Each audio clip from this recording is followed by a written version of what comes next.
아제르바이잔 그랑프리는 바쿠에서만 볼 수 있는 극명한 대비로 시작됐습니다.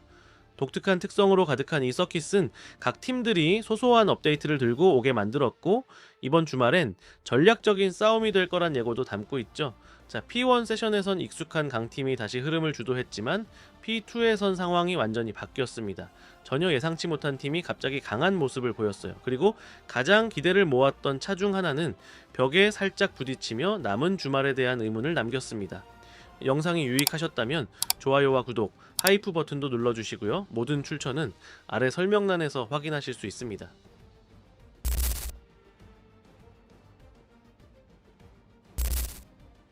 포뮬러1이 이번엔 가장 독특한 서킷 중 하나, 바쿠에 도착했습니다. 아제르바이잔의 수도이자 바람의 도시로 불리는 이곳은 정말 독특한 대비를 보여주는 곳이에요. 한쪽에는 800년 넘은 고성벽이 있고, 다른 한쪽엔 플레임타워처럼 현대적인 고층 건물이 솟아있죠. 이 극적인 풍경 속에서 지구에서 가장 빠른 차들이 이번 시즌 두 번째로 긴 서킷을 달리게 됩니다. 전체 길이는 6km가 넘고 코너는 20개, 그리고 F1에서 가장 긴 직선 구간, 무려 2.2km의 풀가속 구간이 기다리고 있어요. 2016년엔 이 직선에서 발테리 보타스가 비공식적으로 378km/h를 찍었죠. 서킷의 극한을 보여주는 수치예요. 바쿠는 그동안 정말 많은 이야기를 만들어 왔어요. 샤를 르클레르는 2021년부터 2024년까지 무려 4번 연속 폴포지션을 잡았지만 단 한 번도 우승으로 이어지지 못했고요. 그럼에도 2019년 기록한 1분 43초 연경은 여전히 트랙 레코드입니다. 이 서킷에서 가장 많이 우승한 드라이버는 세르히오 페레스예요.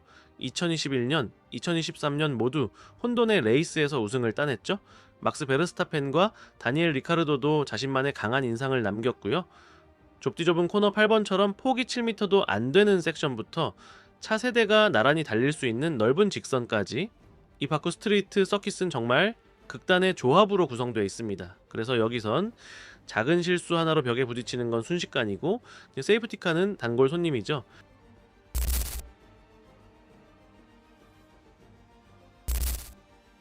기술적인 측면에서도 이번 주말은 흥미롭습니다. 피렐리는 가장 부드러운 타이어 조합을 선택했어요.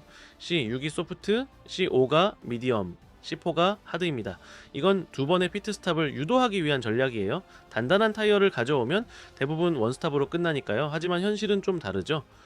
최근 팀들의 타이어 관리 능력은 너무나도 정교해서 전략적 다양성은 자주 사라지곤 해요.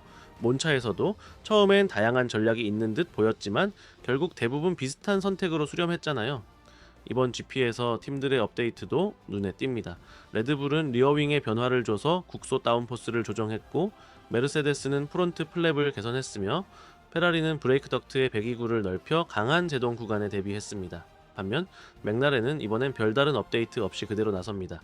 에스턴 마틴, 알핀, 하스, 윌리엄스, 자우버도 마찬가지예요. 레이싱 불스만이 예외적으로 앞뒤 브레이크 덕트를 수정해 냉각 성능을 조금 더 끌어올렸습니다. 그리고 이번 바쿠 주말은 단순한 속도 싸움으로 끝나지 않을 가능성이 커요. 위험을 컨트롤하는 드라이버와 과하게 밀어붙이는 드라이버의 차이가 확연히 드러나는 곳이니까요. 맥라렌은 이번 주말에 컨스트럭터 타이틀을 확정지을 수도 있습니다. 페라리보다 단구 포인트만 더 따면 되거든요. 자, 그 사이 레드불과 메르세데스는 이번 업데이트가 시즌 막판에 어떤 영향을 줄지 테스트 중이고요. 그리고 무엇보다 아제르바이잔 그랑프리는 늘 그랬듯이 세이프티카, 충돌, 의외의 결과가 뒤섞이는 혼돈의 무대보였습니다. 그러니 이번 주말 역시 어떤 일도 쉽게 단정 지을 수는 없습니다.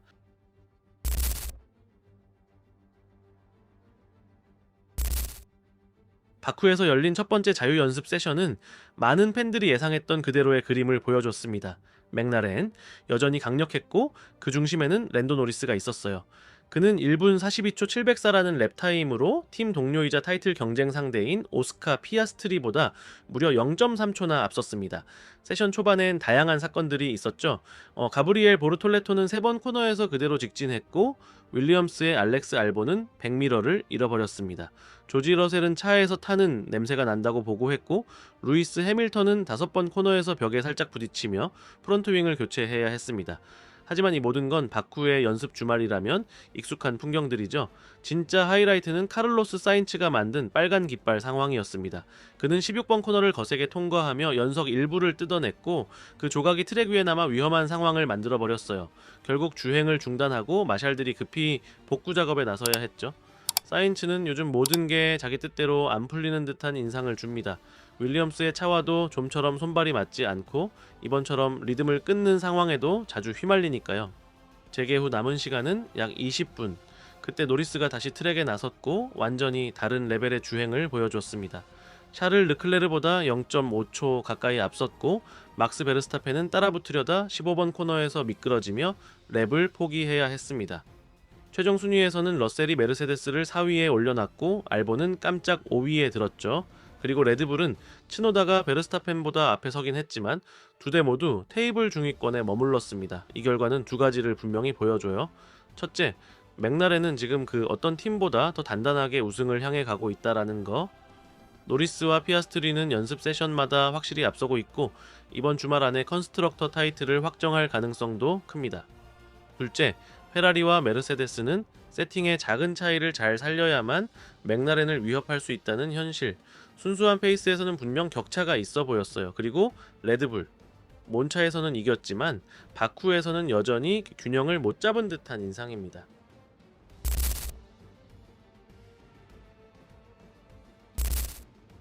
바쿠에서 열린 두 번째 자유 연습 세션. P2에서는 P1과는 완전히 다른 그림이 나왔습니다.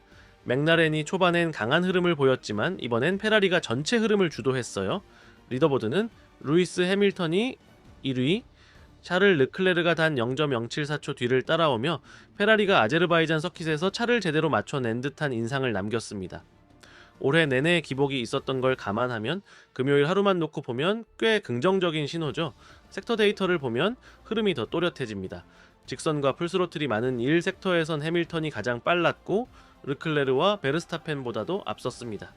가장 테크니컬한 이 섹터에서는 노리스가 최고 기록을 냈지만 곧바로 벽에 부딪히며 세션을 마감했죠. 그 뒤를 해밀턴과 르클레르가 이었습니다. 최종 섹터, 즉 다시 가속과 최고 속도가 중요한 구간에서는 로슨이 깜짝 1위에 올랐고 베어먼은 354km/h를 기록했습니다.